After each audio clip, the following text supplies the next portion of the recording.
णमीयोणजिणं वीरम् अनन्तवर्णाणदंसण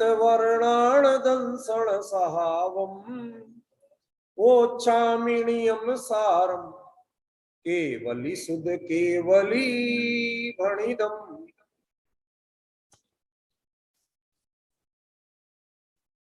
नियम सार परमागम गाथा 4 पृष्ठ 10। नियमं मोक्ष उवाओ तस्य फलम हवदि परमणि बाणम् एदेसिं तीर्णं पिय पत्ते अपरूबणा होई। इसमें अपना गाथा पर एक बार चर्चा चल चुकी है। कुछ विषय हैं जो आज स्पष्ट करने हैं, वह मैं आपके बीच में करता हूं। पहले एक बार अर्थ कर ले। नियमम मोक्ष उपायो, नियम क्या है? मोक्ष के उपाय का नाम ही नियम, ठीक है ना। अब यहां भी ध्यान रखिए कि मोक्ष उपायो इसमें एक वचन है, माने 3 मोक्ष के उपाय नहीं है, तीनों मिलकर के एक मोक्ष का उपाय। वो रूपणा में 3 है लेकिन उपाय में 1 है। मैं लिख देता हूं थोड़ा। प्ररूपणा में 3 है और उपाय में 1। ये चीज ध्यान रखना पड़ेगा। क्या क्लियर हुआ? प्ररूपणा जब समझाएंगे तो तीनों को अलग अलग समझाना पड़ेगा।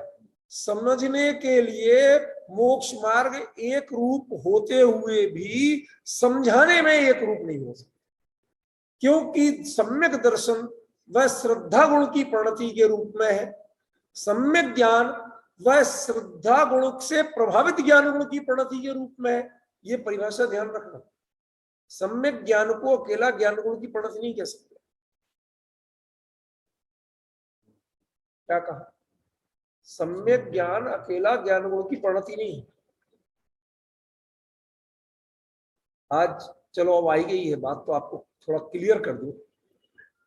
जब जब ज्ञान गुण के परिमाण बताए जाते हैं तो 8 बताए जाते हैं,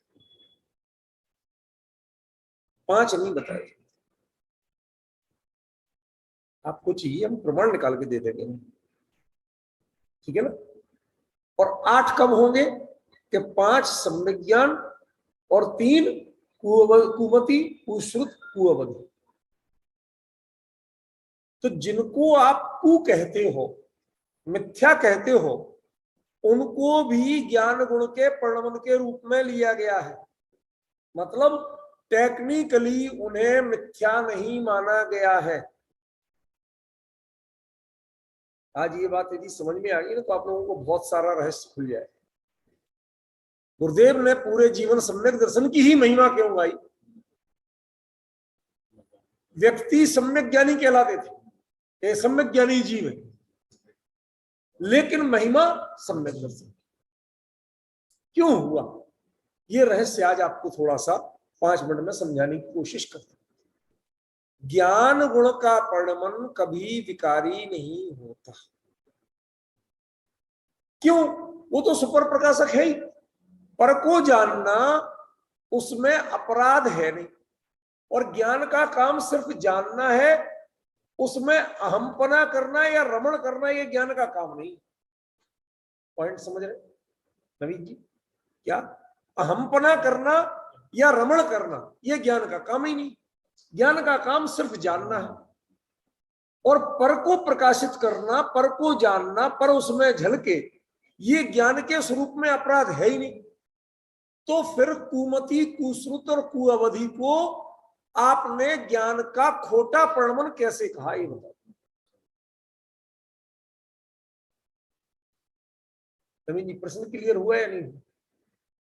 जब आप कहते हो कि कुमति ज्ञान, कुश्रुत ज्ञान, कुअवधि ज्ञान ये ज्ञान का विपरीत परिणमन है, मिथ्या ज्ञान रूप है, तो मेरा एक छोटा सा प्रश्न है कि यदि ये मिथ्या ज्ञान रूप है तो इसमें मिथ्यापना क्या, ज्ञान का मिथ्यापना क्या है, ये बताना। तुम श्रद्धान का मिथ्यापना ज्ञान में मत थोपो। बात समझ रहे हैं? इसमें ज्ञान में गड़बड़ी क्या है?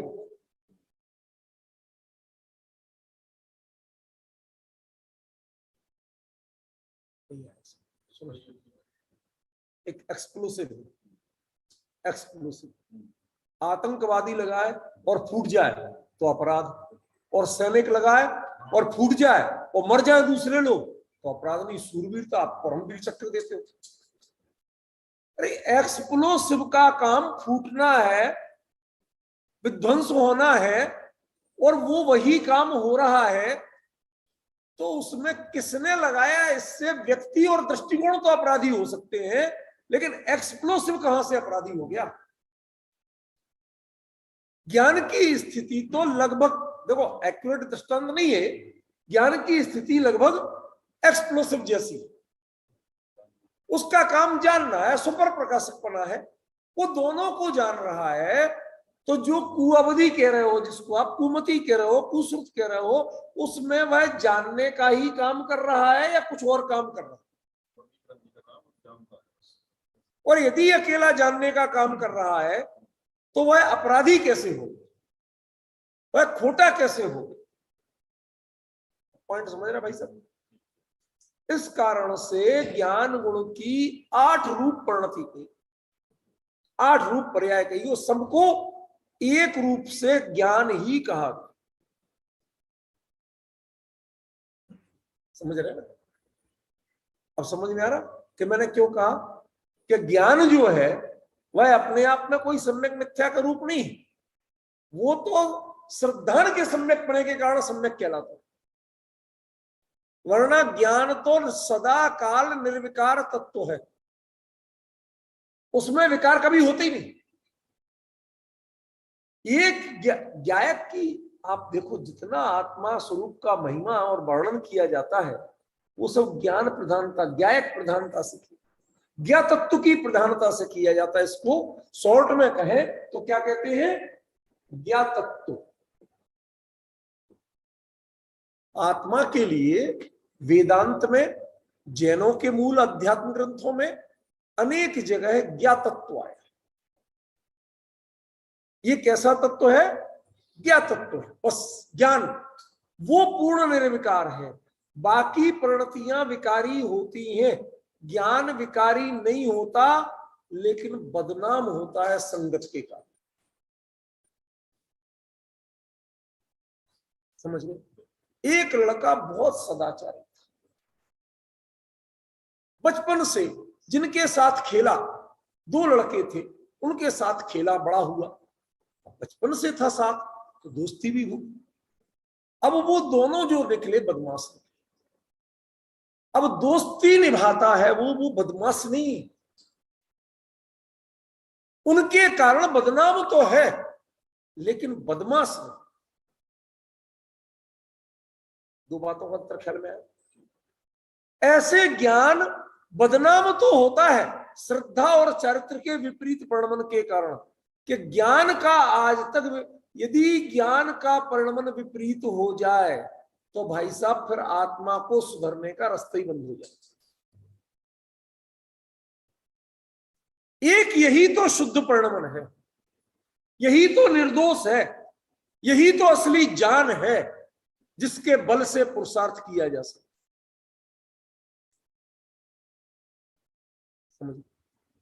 मैंने आपको कई बार दृष्टांत दिया कि वो जब पैर सुन्न हो जाए तो वो कैसे कैसे पहले पेंसिल चलाएंगे, पहले उंगली चलाएंगे, पेंसिल चलाएंगे, फिर रबर की हथौड़ी से कूटेंगे, और उसके बाद भी नहीं तो लोहे के सुए से, फिर धीरे करेंगे, फिर जोर से करेंगे, पत्नी चिल्ला, अरे डॉक्टर साहब लग जाएगी। कहते लग तो जाए, लग तो जाए, एक बार तो चीख जाए तो मेरे को हिम्मत आ जाए कि इसका इलाज हो सके। ये चीख नहीं रहा है, इसे लग नहीं रही है, यही मेरी चिंता का विषय है। मेरा उद्देश्य इसे चोट पहुंचाना नहीं है, लेकिन लगे तो सही। ज्ञान और संवेदन तो हो, जिसकी संवेदना मर जाए, जहां से ज्ञान शून्य हो जाए, वो लाइलाज। आत्मा कभी भी ज्ञान शून्य नहीं होता है, निगोद में भी पर्याय ज्ञान जीवित रहता है। समझो, एक वही स्थिति है निगोद में। जब एक श्वास में 18 बार जन्म और मरण करोगे तो भाई साहब उसमें श्रद्धान और आचरण किसके अनुसार करोगे? उनको तो विचारों को डायरेक्ट फीडिंग ही नहीं है, वो डायरेक्ट सोर्स ही नहीं है उनको मिथ्यात्व करने का या मिथ्या आचारित्र करने के लिए कोई सोर्स नहीं है। पहले कुछ जाने तब तो विपरीत करे, या तो जाने ही नहीं। समझ गए ना? जान कितना पाते परे आएंगे, अब उसी को जो कुछ कह लो आप कह लो। इसलिए ज्ञान ये सबसे निर्दोष और मूल तत्व, ये बदनाम होता है लेकिन ये बदनाम है नहीं, किया जाता है। ये श्रद्धा और चारित्र की संगत में बदनाम होता, उनकी प्रणतियों के कारण बदनाम होता है। समझे? तो ये जो ज्ञात तत्व है, और जब हम प्ररूपण मोक्ष का जो उपाय है वो तीन, एक रूप कहा और प्रणति तीन रूप, प्ररूपणा तीन रूप, ये अंतर आपको समझना पड़ेगा। यदि उस मोक्ष उपाय में तीन पना आपको दिख गया, बस दुनिया के जितने दर्शन प्रचलित हुए वो यहीं से प्रचलित हुए। ये मेन सोर्स है। कोई कहते हैं अकेले श्रद्धान मात्र से मोक्ष, कोई कहते हैं बिना आचरण किए कैसे मोक्ष हो जाएगा, कोई कहते हैं अकेले जान लो बस हो गया। ये जो तीन को यदि तीन रूप में, उपाय के रूप में, अपनाने के लिए तीन रूप में देखा जाए तो समझ लेना इससे बड़ा ज्ञान और जड़ता दूसरी नहीं। वो जैन दर्शन का परम विरोधी है, क्योंकि जैन दर्शन में सम्यक दर्शन ज्ञान चारित्र ये प्ररूपणा में तीन है पर अपनाने में एक है, अपनाने में तीन नहीं। ये रहस्य यदि आज समझ में आ गया तो समझ लो आपको बहुत बड़ा भ्रम निकल गया जीवन। जब जब कथन किया जाएगा, समझाया जाएगा, तीनों की अलग अलग परिभाषा, अलग अलग, लेकिन जब प्रयोग किया जाएगा तो तीनों की प्रणति भिन्न भिन्न नहीं होगी, तीनों की प्रणति युगपत होगी। ये मानते कि नहीं? यदि मानते तो अविरति के लिए सम्यक चारित्र मानोगे कि नहीं? सम्यक दृष्टि के लिए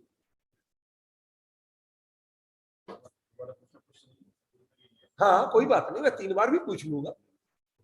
जब सम्यक दर्शन ज्ञान चारित्र तीनों जब प्रयोग करते हैं, अपनाते हैं, तो उसमें एक रूप होते हैं, तीन नहीं होते, क्रम से नहीं होते। तीनों होंगे तो ही मोक्ष मार्ग हो, ठीक है ना? कोई एक अकेला नहीं हो। होते समय, अपनाए जाते समय, प्रयोग किए जाते समय तीन तीन रूप नहीं हो, तीन तीन दिशाओं में नहीं चलते। समझ गया? तीनों एक ही दिशा में चलते, एक रूप हो।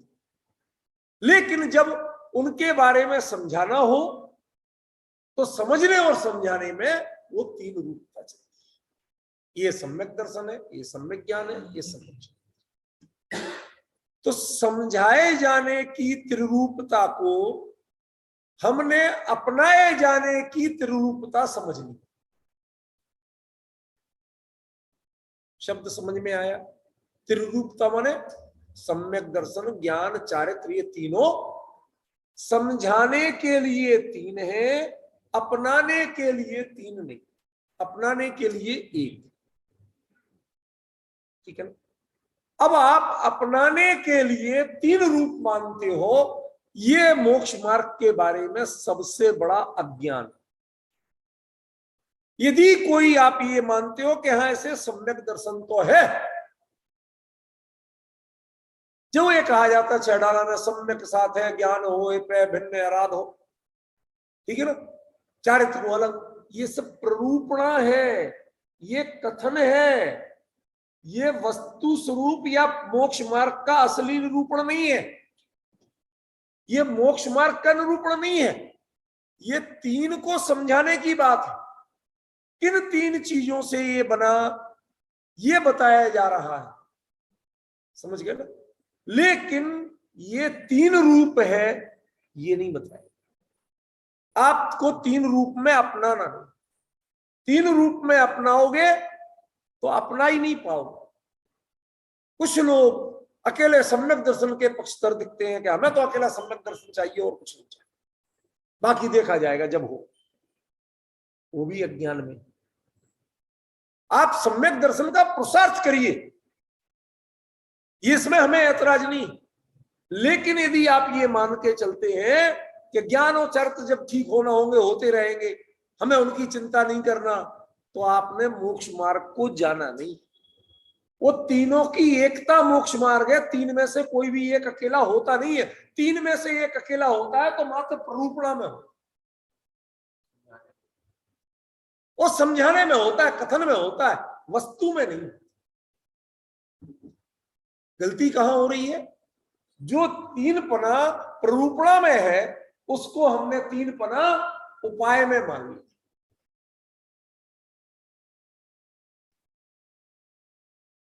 ये सबसे बड़ी कमजोरी, सबसे बड़ी भूल हो रही है।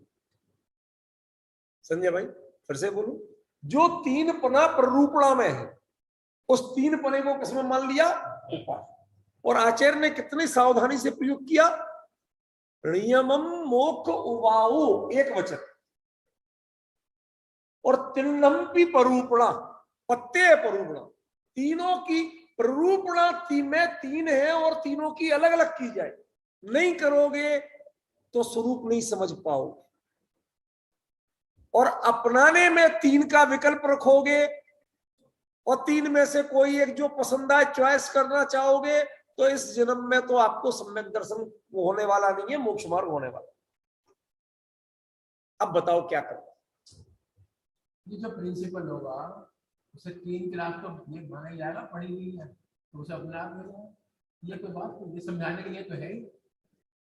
जो प्रिंसिपल बनेगा स्कूल का तो 3 क्लास तो आती होगी। सही कह रहे हैं आप। जो बात यहां बताई जा रही है थोड़ा सा उधर फोकस, मतलब आचार्य ने जो बहुत सावधानी से प्रयोग किया, उपाय में एक वचन और त्रिलंबी प्ररूपणा, 3 की प्ररूपणा, माने कथन में तीनों को अलग अलग कहा जाएगा, समझाया जाएगा, लेकिन अपनाने में 3 पने का विकल्प भी नहीं और 3 की अलग अलग कोई साधना नहीं। आज आप लगातार कहते हैं भाई साहब सम्यक दर्शन की प्राप्ति का प्रयास कर, कहते हैं क्या सही कहते हैं? समझाने के लिए कहते हैं, ये मान लेते हैं कि दोनों और साथ में। नहीं वो मान देखो अमित जी, पहले एक चीज स्वीकार करो, यदि मान लो हमारी भी कोई भूल है तो हमें पहचानना हो, और यदि वो भूल नहीं है जैसा आप कह रहे वैसे अभिप्राय से है तो कोई ऐतराज नहीं, मैं जबरन नहीं कह रहा हूं, लेकिन पहले पहचानो तो सही कि चलो भाई तीनों ना सही, अभी इस भाव में तो सम्यक दर्शन भी हो जाए तो बहुत बड़ी बात है। ध्यान रखना, तुम्हारे सामान्य सदाचरण की, अविरति के सदाचरण के दोष रहते हुए सम्यक दर्शन भी होने वाला नहीं है।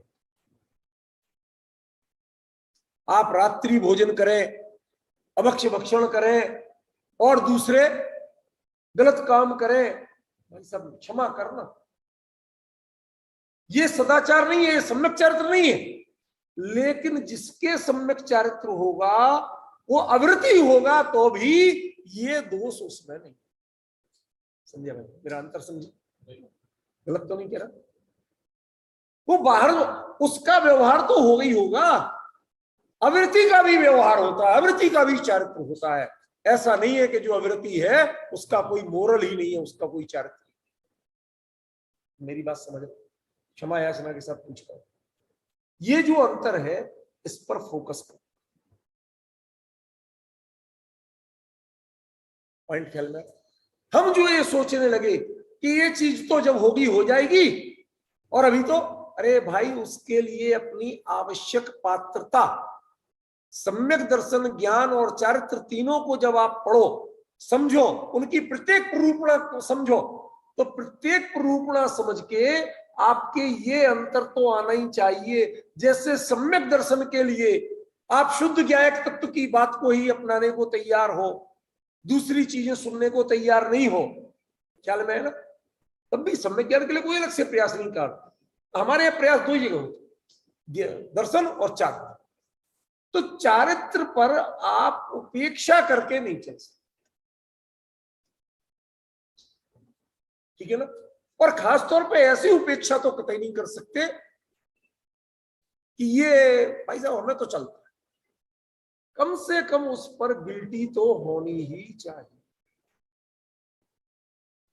अपराध बोध तो होना ही चाहिए। यदि उसका अपराध बोध मिट गया तो आप सम्यक दर्शन के पात्र भी नहीं बन पाते।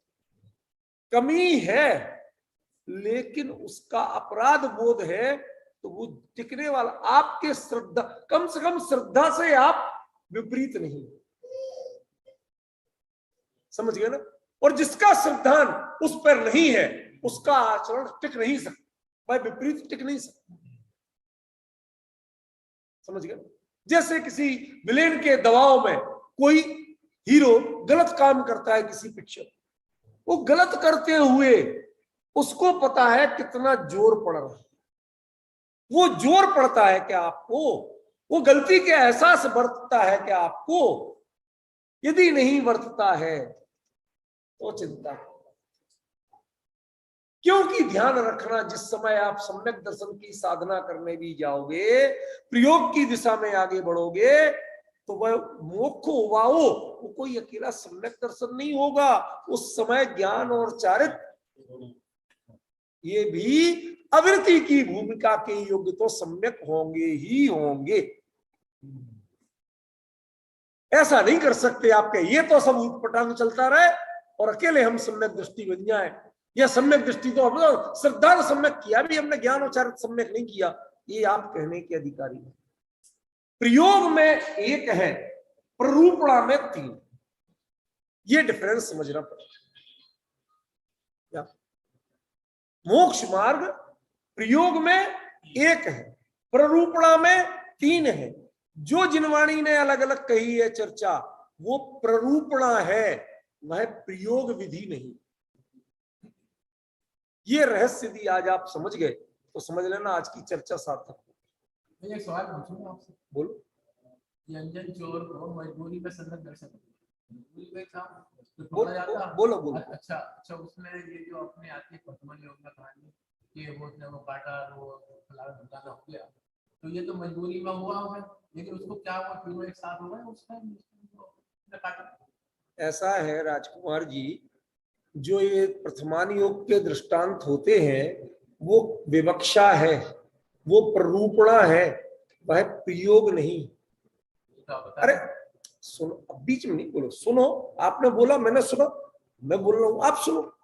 वो जो अंजन चोर की आप बात कर रहे, उस समय आपको दृढ़ विश्वास रखना, शंका नहीं करना। वो निसंकित अंग, सम्यक दर्शन के भी एक अंग का दृष्टांत है, वो पूरा सम्यक दर्शन का स्वरूप भी नहीं है। उसका जो व्यक्तित्व है, उसका जो कथन है, चरित्र जो है, वो मात्र सम्यक दर्शन के एक अंग का प्रतिपादक उसके लिए दिया गया। उसके लिए यदि आप पूरे मोक्ष मार्ग पे लगाना चाहें, ऐसा नहीं है। वो जीव उसी समय सम्यक दृष्टि नहीं हो गया था। जिन धर्म पर, नमोकार मंत्र पर ऐसा अखूट श्रद्धान के नीचे मौत दिखे तो भी उस पर शंका नहीं करना, घबराना नहीं, अकेला मजबूरी में। अरे भाई तो बात तो सुनते नहीं हो, आप लगातार बोलोगे तो मैं बता ही नहीं पाऊंगा। आप सुनना सीखो थोड़ा सा, ठीक है ना। मैं क्या कह रहा हूं, चाहे कैसे ही किया था, उस समय मैं आपसे पूछूं कि आपके नीचे इतने भयंकर भाले, तीर, तलवार सब लगे हो, ठीक है ना, आप नमोकार मंत्र पढ़ के काट पाओगे क्या? अब आप बात समझ गए। आप तो 24 घंटे नमोकार मंत्र पढ़ने वाले हो, जन्म से नमोकार मंत्र पढ़ा सुना है, और वो जिंदगी में पहली बार कर रहा था, तो कहीं ना कहीं उसके बल तो था। जो बल आप पूरे जीवन में नहीं जुटा पाए, वो बल तो था। वो अकेला उतना बात बताने के लिए वो दृष्टांत। प्रथमान योग के दृष्टांत सर्वांगीण नहीं होते हैं, किसी एक पॉइंट को बताने के लिए। समझ गया ना? अब बात कही गई है और आप लगा रहे हो उसे नियम सार पे। प्रथमान योग की चर्चाएं मूल आगम के ग्रंथों के वाक्यों पर ज्यों की क्यों नहीं लगती है, वो उसके किसी एक पक्ष को बताने के लिए दृष्टांत रूप में प्रयोग होती है। ये आप समझने की कोशिश कीजिए। यहां पर बात किसी एक दृष्टांत पर नहीं की जा रही है, यहां पर कोई दृष्टांत ही नहीं, यहां तो सीधे सिद्धांत की बात है कि जिनागम में आप जहां जहां पढ़ेंगे वहां तत्वार श्रद्धानम सम्यक दर्शनम सुपरभेद विज्ञानम सम्यक, अनेक रूप से सम्यक दर्शन का कथन किया जाए। 8-8 अंग बताए जाएंगे, एक एक अंग की एक एक कथा बताई जाएगी। देखो इसने ऐसा किया था, तुम भी ऐसा करो। तो तुम अकेले निसंकित होके उससे सम्यक दृष्टि नहीं हो जाओगे। उसके बाद जो कुछ हुआ तब उसे जिन धर्म पर अगाध श्रद्धान हुआ, उसने उस चीज को माना, अपनी चौर्य वृत्ति छोड़ी और संकल्पित होके जिन धर्म में लगा, तब जाके उसे सम्यक दर्शन ज्ञान चारित्र हुआ होगा। अकेले उसका नाम नहीं। वो जो कथा है वो तो एक अंग की दृष्टांत रूप में, समझे ना? उसमें कहा था कि अकेले रस्सी काटने से सम्यक दृष्टि हो गया? कहां लिखा? कहीं नहीं लिखा। आपको इतना दृढ़ श्रद्धान होना चाहिए। आप जन्म से पढ़ रहे हो, आज 70-75 साल से पढ़ रहे हो, और आज तक आपको उतना दृढ़ श्रद्धान नहीं हुआ, आपको हिम्मत नहीं होगी कि वो रस्सी काटने नीचे भाले लगे। ठीक है ना? ये मैं यही बताना चाहता हूं। वो कथा जो है वो ये है कि जिनेंद्र भगवान ने जो बात कही है, भले ही आप उसे प्रैक्टिकल कर पाए चाहे नहीं, लेकिन उस पर अश्रद्धान बिल्कुल नहीं। वो सिर्फ इतना बताने के लिए, वो सम्यक दर्शन नहीं है। वहां से सम्यक दर्शन की आपकी पात्रता खुलती, आपको परख के कह सकते हैं हाँ भाई आप फिट हो इस काम के। समझ गए? ये स्वयं सम्यक दर्शन नहीं है, कहीं नहीं कहा, पूरी जिनवाणी में नहीं। यहां बात थोड़ी सी उससे भिन्न। वो क्या है कि जो उपाय माने प्रयोग विधि है, उसमें सम्यक दर्शन ज्ञान चारित्र तीनों एक है, अलग अलग नहीं। और जब जो प्ररूपण विधि है उसमें तीनों अलग अलग कहे जाते हैं, तीनों को मिलाया नहीं जाता। ठीक है? अब इसके बाद एक और ये पत्ते परूबणा बताइए। अब यहां पर आता परूबणा क्या? पा माने प्रा, उपसर्ग है। प्रा उपसर्ग प्रकृष्ट सर्वश्रेष्ठ के अर्थ में आता हो गया। फिर रूपण क्या है? रूपण क्या है? रूपण शब्द का अर्थ क्या है? जैसा रूप है वैसा ही झलकना, आपका अभिप्राय उसमें नहीं मिला।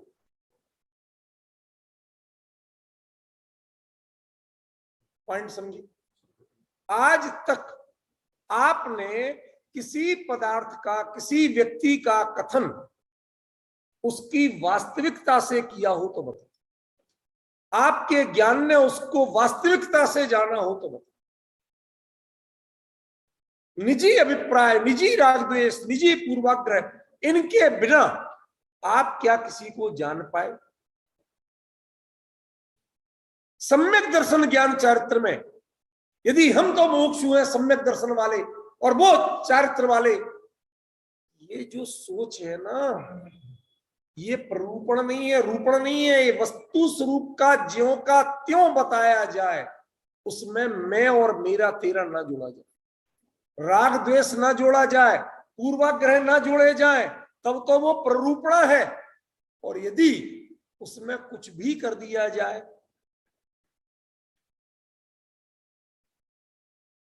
एक थे महापुरुष, एकाकी एकत्व लिए, समझ में आया? अब उनको फोटो चाहिए थी बिल्कुल सही,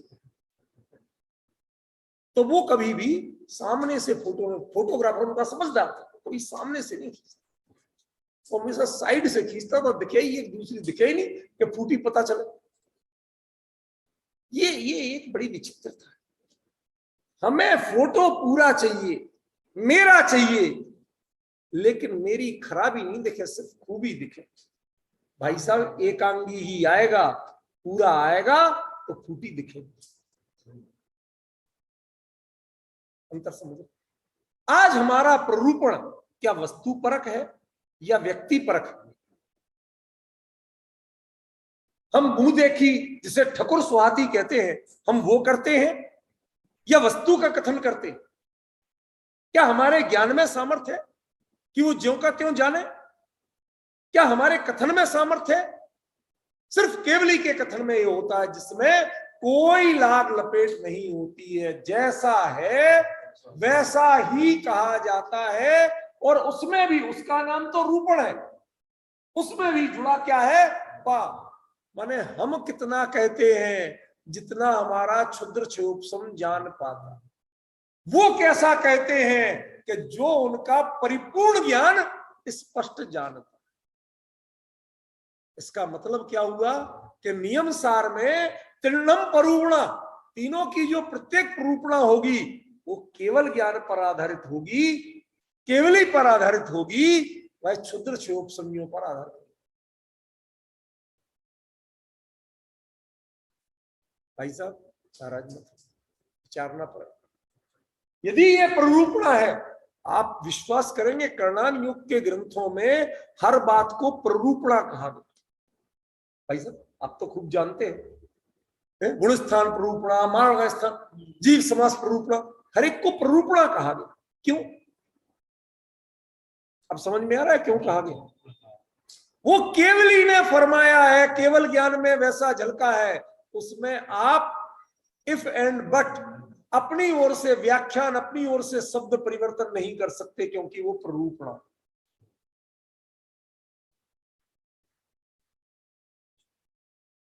समझे? हमारा निरूपण होता है, पिछली बार भी ये बात टच की थी, और केवली का रूपण, जो वस्तु स्वरूप को ज्यों का त्यों बताए वो प्ररूपण होता है, और जिसमें हमारी रुचि और स्वाद जुड़े हुए हो वो निरूपण। मैंने बताया था ना कि ऊपर प्ररूपण है और नीचे निरूपण कर दिया गया हिंदी अनुवाद में, बताया था। ये इन चीजों को हम कब समझना शुरू करेंगे? ज्ञानियों के वचनों की गहराई को हम कब समझना शुरू करेंगे? हमें समझ में नहीं आता। हम अपने आप को बहुत जिम्मेवार मानते हैं, बहुत समझदार मानते हैं, लेकिन कितनी चूकें, कितने स्खलन हमसे हो रहे हैं, इसको हम पकड़ नहीं पा रहे। मैं थोड़ा सा ध्यान उसी बात पे आपका दिलाना चाहता हूं कि हम लोग कम से कम इन चीजों को ईमानदारी से देखें, जानें और समझें, इनमें मिलावट नहीं हो। यदि आपको क्लियर नहीं है, उसका विश्लेषण करना नहीं आता, तो मत करिए विश्लेषण, कम से कम शब्द तो मत बदलिए, शब्द ज्यों का त्यों रख दीजिए, भैया नहीं आया था समझ, ठीक है। निरूपण छद्मस्थों का होता है, प्ररूपण केवलियों का होता है। निरूपण सरागियों का होता है, प्ररूपण वीतरागियों का होता है। निरूपण में अभिप्राय मिला होता है और प्ररूपण में मात्र वस्तु स्वरूप होता है, अभिप्राय नहीं। अब मैं आपसे पूछना चाहता हूं कि सम्यक दर्शन की परिभाषा क्या होगी, प्ररूपण में कि निरूपण में? आपने जितनी परिभाषाएं पढ़ी वो प्ररूपण थी या निरूपण थी?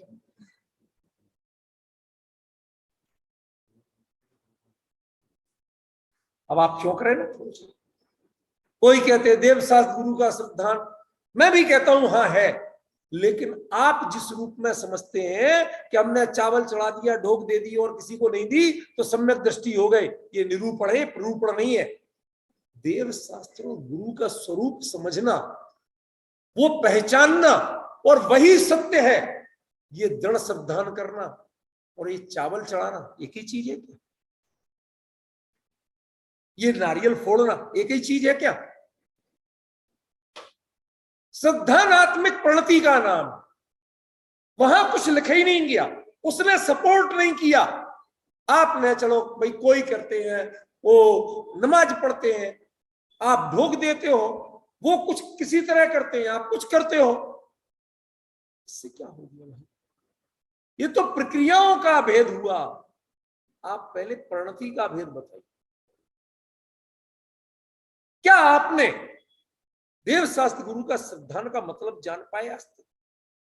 क्या देव का देवपना क्या होता है? देवपना तो रागी देवी की बात नहीं है, वीतरागी की बात। हमारे यहाँ तो कहा जाता है ना, वीतरागी देव तुम्हारी जैसा जग में देव कहाँ। पढ़ते ना, इसलिए यहां देव का अर्थ वही लेना, दूसरा देव मत ले लो। ठीक है भाभी जी, प्रश्न समझ में आ रहा है? देव शास्त्र गुरु के सिद्धांत, ये सम्यक दर्शन की सही परिभाषा है, तत्वार्थ सिद्धांत भी सही परिभाषा है, सुपरवेद भी। लेकिन ये सब चीजें, क्या इसमें आपका क्षुद्र क्षोभसम जुड़ता है? इसका निर्णय क्षुद्र क्षोभसम करता है या आपकी श्रद्धा चुनती है? मेरा प्रश्न समझ में आ रहा कि नहीं यार?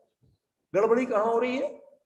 जो प्ररूपणा है उसका इफेक्ट तीनों के एक पे जाना चाहिए, तो तीनों का अलग अलग जा रहा है, और अलग अलग भी नहीं जा रहा, सिर्फ एक पे जा रहा है, और वो है क्षुद्र क्षोभसम। जान लिया, समझ लिया, बोल लिया, दोहरा दिया, यहां तक सारी तत्व ज्ञान की सीमाएं हो रही हैं। इससे आगे तत्व ज्ञान नहीं बढ़ पाता, ये विडंबना है। इसलिए जो भी कथन किया जाए, जो भी परिभाषा बताई जाए, उसमें ध्यान रखना कि ये केवली परमात्मा बता रहे हैं, इनमें विवक्षाएं नहीं है, इनमें जो मूल दृष्टि है वो निकालो। शब्द का क्रम भेद हो सकता है, अभिप्राय में भेद नहीं हो सकता, उसका इफेक्ट वही जाए। देखो, किसी को पेट में दर्द, एक ने आसन किया, दूसरे ने गोली खाई, तीसरे ने इंजेक्शन लगवाया, तीनों ने भिन्न भिन्न प्रक्रिया की और तीनों के पेट दर्द ठीक हुए। तो मुझे ये बताओ कि पेट दर्द काहे से ठीक होता? कहते ना तुम दर्द का कारण जानते हो और ना दर्द के अभाव का कारण जानते हो। पेट दर्द पर्टिकुलर टाइप के किसी एसिड से हो, वो एसिड इस जगह से निकल के पड़ता, ठीक है ना? यदि ऐसी योगासन करो तो वो एसिड बनना बंद होता, दर्द ठीक हो जाता। ये गोली खाओ तो वो एसिड बनना बंद होता है, दर्द ठीक हो जाता है। ये इंजेक्शन लगाओ, एसिड बनना। अब आप मूल पे आए, अब आपने जड़ पकड़ी, अब आप समझ पाए कि एसिड बनने से दर्द होता है और एसिड बनना बंद हो तो दर्द ठीक। वो एसिड बनना बंद हो उसके लिए प्रयोग विधि भिन्न भिन्न हो सकती है, लेकिन मूल चीज भिन्न नहीं हो सकती। बाहें में या कमर में इंजेक्शन लगाया जाता, पेट के दर्द का इंजेक्शन पेट में लगाया जाता नहीं। पैर के अंगूठे में दर्द है, गोली मुंह से खाते हो, पेट में जाती है। कभी आपको शंका होती है कि वहां तो कुछ किया ही नहीं गया, लेकिन वो चीज वहां जाके काम करती है कि नहीं करती है? वहां कैसे काम करती है? जब खाई मुंह में, कहते भाई वो जहां से घुल के जाएगी, कैसे जाएगी, क्या होगा, वो हमने नहीं देखा, तुमने नहीं देखा, लेकिन जिन्होंने इसकी रिसर्च की है, जो इसको जानते हैं, जिन्होंने इसको औषधि रूप में बताया है, वो अच्छी तरह जानते हैं ये कैसे घुल के वहां जाएगी और कैसे काम करेगी। That's it. हमें उन पर श्रद्धा, हमें उन पर विश्वास। क्यों? क्योंकि वो प्ररूपणा है, वो निरूपणा है। समझ गए ना? इसलिए जिनागम में भिन्न भिन्न परिभाषाएं भी आए, भिन्न भिन्न प्ररूपणाएं भी आए, तो आपको विचलित नहीं होना है, उसका मूल देखना है कि मूल में वो काम कहां कर रही है। देव शास्त्र गुरु के सिद्धांत का स्वरूप जिस दिन जानेंगे, उस दिन वह आत्मानुभूति से भिन्न हो गई नहीं। जिसने आत्मानुभूति नहीं की या वहां तक नहीं पहुंचा, तो देव शास्त्र गुरु का स्वरूप क्या जानेगा, क्या पहचानेगा? मैं आपको एक सही घटना बताता हूं, बिल्कुल सही। एक दिन वो छोटी थी, मेरी बच्ची तो बड़ी हो गई, वो 2-2.5 साल की थी, 3 साल की। हम लोग कहीं जा रहे थे, हाथ छोड़ के रोड पे दौड़,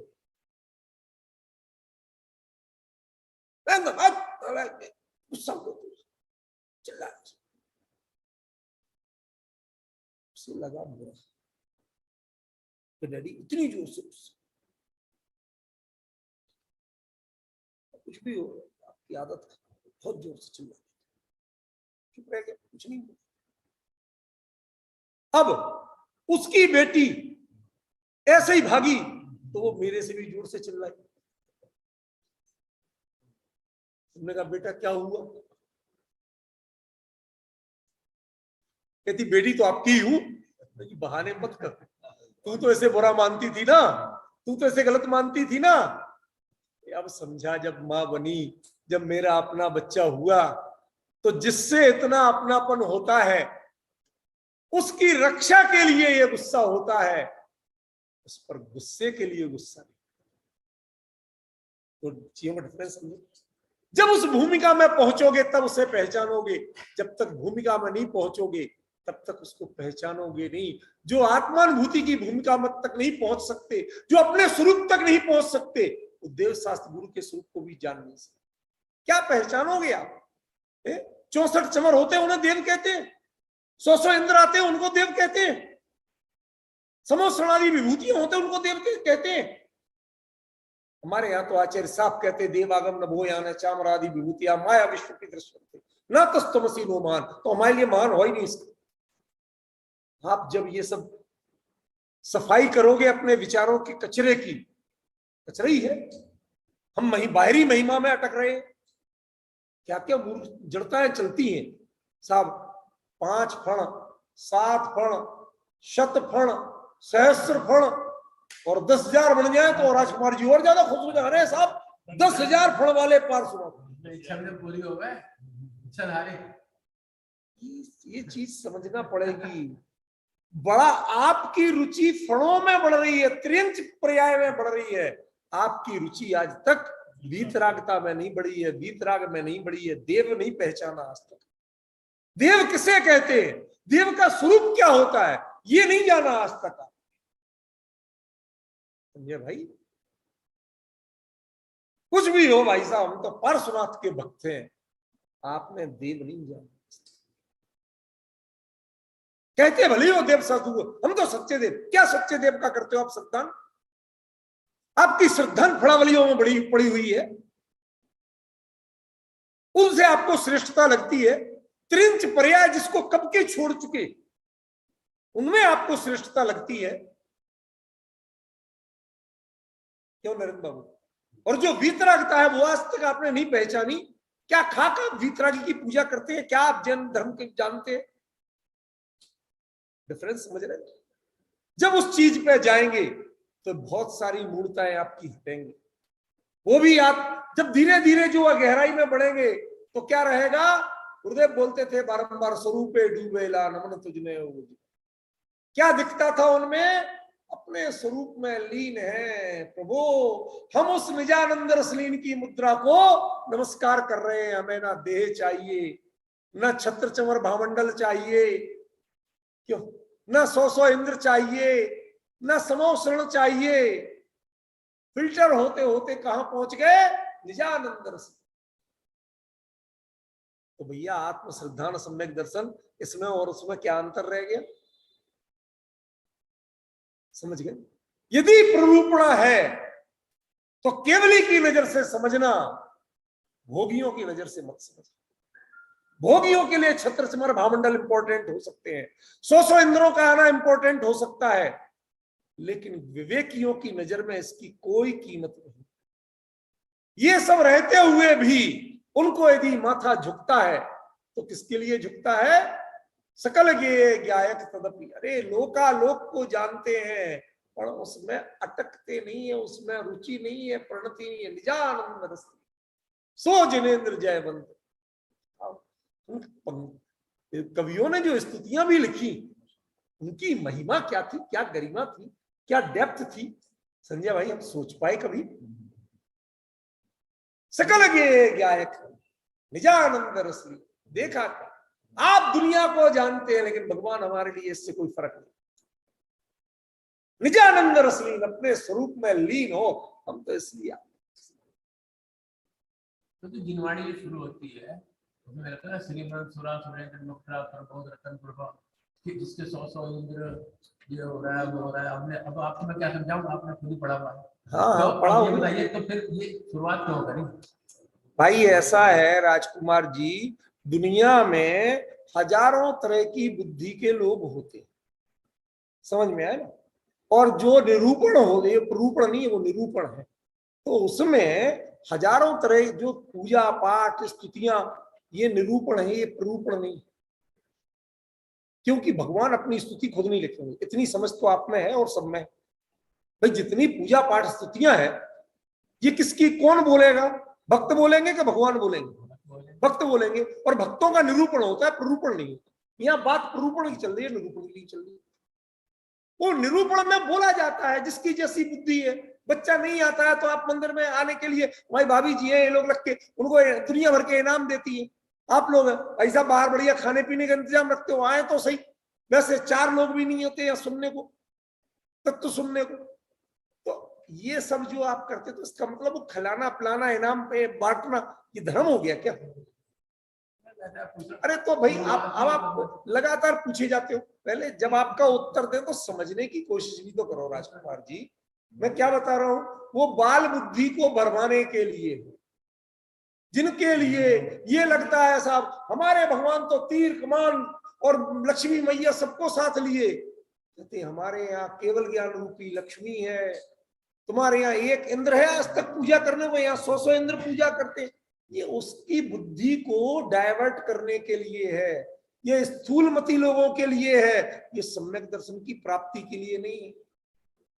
जो विज्ञापन किया जाता है, एक बात बताओ, कोई प्योर जेंट्स चीज, उसका विज्ञापन लेडीज से, हीरोइनों से क्यों करवाते? क्योंकि आप देखोगे नहीं, वो नहीं बताएंगी, आप बताओगे। आप देखोगे नहीं, वो चीज पे नजर कब डलती है कि जब वो लड़की लिए खड़ी होती है, सो आपको नजर जाती है। वो लड़की लेके खड़ी नहीं हो तो नजर नहीं जाती है। ये कमजोरी भाई साहब आपकी है। यदि आप प्योर चीज की क्वालिटी से खरीदने लग जाए, उसके अनुकरण करने लग जाए, तो भाई साहब करोड़ों का खर्च उनका बच जाए, उन्हें खाली चीज दिखाना और उसकी क्वालिटियां बताना। ये हमारी कमजोरियां, जिसके कारण जो चीज जो यूज नहीं करती है वो उसका विज्ञापन करती है। ऐसे ही केवली परमात्मा जिन चीजों का यूज नहीं करते, जिन स्वयंद्रों की ओर उन्होंने नजर उठा के नहीं देखा, उनका वर्णन करना पड़ता है। समझ गए ना? ये बात ही यहीं से शुरू हो रही, हम कम मना कर। लेकिन वो जो चीज है वो किनके लिए है? जिनके लिए संसार में ऐसी महिमा, जो पद्मावती, क्षेत्रपाल, धर्मेंद्र, इनकी महिमा बस जिनके दिमाग में बसी हुई है, कहते ये तो है क्या, ये तो चाकर दास, बिल्कुल चपरासी से भी बहुत नीची भूमिका में है देवों की। और वो 100 इंद्र कितनी महान भूमिका में है। वो जब 100 इंद्र यहाँ पर चरणों में झुकते हैं, और तुम कीमत किसकी कर रहे हो? ये तुम्हारी बुद्धि में जो वायरस घुसा हुआ है, उसको निकालने के लिए ये बात कही थी। और आपने क्या समझ लिया? इससे भगवान हमारे महान हो रहे। इससे भगवान महान नहीं हो रहे। जैन दर्शन इसके लिए देवशास्त्र का सिद्धांत नहीं कराता है। ये हमारा अज्ञान थोड़ा सा हमें समझना पड़ेगा। ये अब वापस अपने मूल विषय पर है। अपना विषय गहरा है। प्ररूपणा, रूप क्या होता है? जैसे आप बन के आओगे वैसा सामने दर्पण दिखा। दर्पण उसमें आपका मेकअप नहीं, वो कैमरा नहीं है आपका कि जिसमें एडिटिंग ऑप्शन हो। दर्पण में होता है एडिटिंग ऑप्शन, आपके फोन में होता है। आप इसमें फोटो किसी की लेते हो, एडिट करके कुछ बना देते हो। आजकल वो और आ गए, किसी के सींग लगा दो, किसी के पूंछ लगा दो, कुछ भी कर दो। लड़की है उसकी मूछ लगा दो। ये सब ड्रामेबाजी, ये रागियों की कल्पनाएं हैं। ये निरूपण में होती हैं, प्ररूपण में नहीं होती हैं। प्ररूपण में तो दर्पण की तरह निर्विकार होकर के जैसा वस्तु स्वरूप है वैसा का वैसा बताया जाता है, झलकाया जाता है। वो झलकता है, वो भी दर्पण झलकाता नहीं। समझ गए? झलकता है, आप देखते हो, समझ लो तो अच्छा, और नहीं समझ पाओ तो तुम्हारी बुद्धि की बलिहारी है, मैं क्या करूं इसकी। समझे? तो अभी अपना फोकस क्या है? तीसरा पॉइंट क्या है? होती, होती है, कोई करता नहीं है। बहुत दिन पहले की बात आपको आज फिर से याद दिला रहा हूं। द्वादशांगों में कुछ का नाम अंग है और कुछ का नाम पूर्व है। सुना है? बताया था 11 अंग 14 पूर्व पढ़ते होना ऐसे। उपाध्याय परमेष्ठी के 25 गुण किस बात के कहेगा? 11 अंग 14 पूर्व, दोनों मिला दो 25 हो गए। समझ गए ना? तो पूर्व 14 है, अंग 11 है, और जब द्वादशांगी गिनते हो तो 12वें अंग में भी सारे पूर्व नहीं है, कुछ उसके पूर्व के अलावा भी होते। पूर्वगत 12वें अंग के 5 भेद हैं, 5 में एक है पूर्वगत, 4 और। तो इस हिसाब से समझो तो 11 सही 1/5, 11 सही 4/5 अंग है, और मात्र -11 1/5 वो पूर्व है। समझ में आया नहीं है? लिख के बताओ। जैसे 11 अंग और 14 पूर्व, तो 14 पूर्व ऐसा नहीं है कि 12वें अंग के पूरे भेद हैं। 12वें अंग में देखो, 12वें अंग में 5 भेद हैं, उनमें एक का नाम है पूर्वगत, किसी का चूली का, ऐसे अलग अलग भेद है। तो जो पूर्वगत है उसके भेद हैं 14 पूर्व। अब डिफरेंस ख्याल में आया? तो इस हिसाब से देखें कि 11 अंग तो हो ही गए, उसके अलावा इसमें से भी 1 2 3 4 माने 4/5 हिस्सा वहां चला, 1/5 हिस्सा बचा। ठीक है ना? 12वें अंग का वो है पूर्व।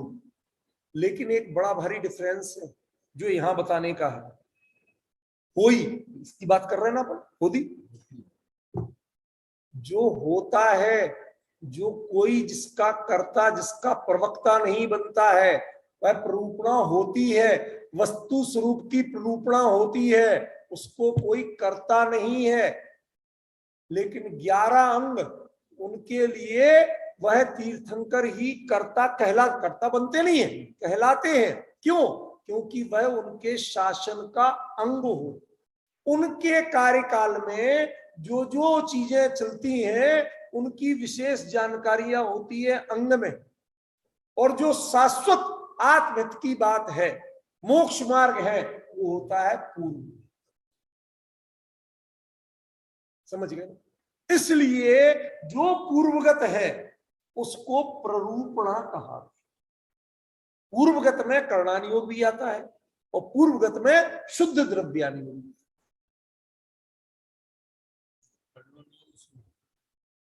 क्योंकि आप 14 गुण स्थान बदल दोगे क्या कि एक तीर्थंकर के 13 होते हैं, एक में 14 होते हैं, तीसरे में 15 हो जाएंगे? होगा? आज दिगंबर श्वेतांबर में गुणस्थान में भेद नहीं, वो 14 ही मानते, 14 गुणस्थान, 14 मागणा स्थान, 14 जीव समागम, वो वही बात। समझ रहे ना? वो अंतर नहीं आए। तो ये जो कर्णान योग, परिणामों की स्थिति कैसे बदल जाएगी और वस्तु व्यवस्था कैसे बदल जाएगी, द्रव्यान योग, ये 2 प्योर पूर्वगत। समझ में? और चरणान योग और प्रथमान योग ये सारा अंगगत। हर तीर्थंकर, जब तो पार्श्वनाथ स्वामी में चातुर्याम कहलाता था। चातुर्याम माने अहिंसा, सत्य, अचौर्य और अपरिग्रह। ब्रह्मचर्य का अलग से कथन नहीं था। क्यों? क्योंकि जो परिग्रह का त्याग करेगा तो स्त्री भी तो परिग्रह है। जब धन धान्य दासी दास ये सब गिनते हो तो दासी दास तक ये सब वो तो छूट जाएंगे, उसको अलग से क्यों छोड़ाना? तो इसलिए वहां चातुर्याम कहा गया। और महावीर उस समय तक इस चीज पे बहुत फोकस होने लगा था, स्पेशली बताओ, तो उन्होंने पंचम महाव्रत जोड़ा, ब्रह्मचर्य महाव्रत। बोलो अंतर आया कि नहीं आया? वो अंग हुआ, पूर्व नहीं। चरणाल योग कभी भी पूर्व नहीं होता, प्रथमान योग कभी भी पूर्व नहीं होता, वो अंग होता, शासन का अंग होता, वो अंग ग्रंथ, समझ में है? और जो परिणाम का प्ररूपण है, इसलिए करणान योग के ग्रंथों में ऐसे हमेशा प्ररूपणा शब्द आता। अब छोटी छोटी चीजें सही संजय भाई, लेकिन उनको पहचानना सीखो, इससे आपका दृष्टिकोण बहुत क्लियर हो, भ्रम निकलेंगे, वास्तविकता जानेंगे आप। ख्याल में ना? वो निरूपण है, बाकी रूपण कौन है? जो वस्तु स्वरूप, जिसमें कभी कोई विवक्षाएं नहीं होती, कोई अपेक्षाएं नहीं होती, कोई बदलाव नहीं आता, सदा शाश्वत इसी रूप में है, वो सब प्ररूपण है। तो मोक्ष मार्ग की प्ररूपणा होगी, निरूपणा नहीं होगी। यदि आपका मोक्ष मार्ग अलग है और मेरा मोक्ष मार्ग अलग है, पड़ोसी का अलग है, वो कहता है कि सुपर भेद विज्ञान मोक्ष मार्ग है, मैं कहता हूं आत्मानुभूति मोक्ष मार्ग, आप कहते हैं देवशास्त्र गुरु का श्रद्धान मोक्ष मार्ग है, और चौथा कहता है तत्वर श्रद्धानम सम्यक दर्शनम है। भाई साहब, भ्रम बहुत, चारों में से कोई नहीं समझा असली क्या। शब्द पकड़ के बैठे हैं लकीर के फकीर। ये प्ररूपणा यदि है, वस्तु स्वरूप का वीतरागी का कथन यदि है, तो इसमें भेद, शब्द भेद भले ही हो, अभिप्राय भेद नहीं हो सकता। जैसे मैंने आपको दृष्टांत दिया कि इंजेक्शन लगाया, किसी ने योगासन किया है, किसी ने दवाई की गोली खाई, लेकिन मूल कार्य वहां जाके एक रूप में ही हो रहा। वो योगासन भी वहीं से उस अंग पर असर करता है जहां से एसिड बनता है और बढ़ता है, काम वही हो। वो काम निकालोगे तब वो प्ररूपणा है। यदि वहां नहीं पहुंच पाए तो वो प्ररूपणा नहीं है, वो सब निरूपण चल रहा है। ये गहराई हमें समझना ख्याल में। और ये कैसी है? ये होती है, इसका कोई कर्ता नहीं, ये शाश्वत सिद्धांत है, ये किसी के शासन का अंग नहीं। मोक्ष मार्ग की प्ररूपणा ये हमेशा पूर्वगत होती है, ये कभी भी अंगगत नहीं। नरेंद्र भाई, कुछ बात समझ में आई क्या कह रहे हैं और कितनी गहरी बात है, समझे ना? ये विषय हमें समझना पड़ेगा। आचार्य ने जिस शब्द का प्रयोग किया, जिस क्रम का प्रयोग किया, उस गहराई तक हमें पहुंचना पड़ेगा, वरना तो चर्चा होके रह जाएगी। यहां से आप तीनों की प्ररूपणा होती है, तीनों का कथन किया जाता है, कहीं आचार्य एक वचन दे रहे, कहीं तीन कह रहे, क्यों कह रहे, क्या कह रहे, जो लिखा सो बता दिया आपको। अरे क्या लिखा है, क्यों लिखा है, कुछ तो विचार करो। ये गद्दी मिली है आचार्य के अभिप्राय खोलने के लिए, अपनी पंडिताई बताने के लिए नहीं मिली। ख्याल में? हम बहुत दृष्टांत देने लगे हैं आजकल, बहुत बातें करने लगे हैं, लेकिन ज्ञानियों के वचनों को छोड़ के करते हैं, ज्ञानियों के वचनों पर केंद्रित होकर चर्चा। ये मर्म हमें समझना पड़ेगा। आज समय हुआ, आगे इसकी पुनः आगे चर्चा चलेगी जितनी यहां हो सकेगी। आज समय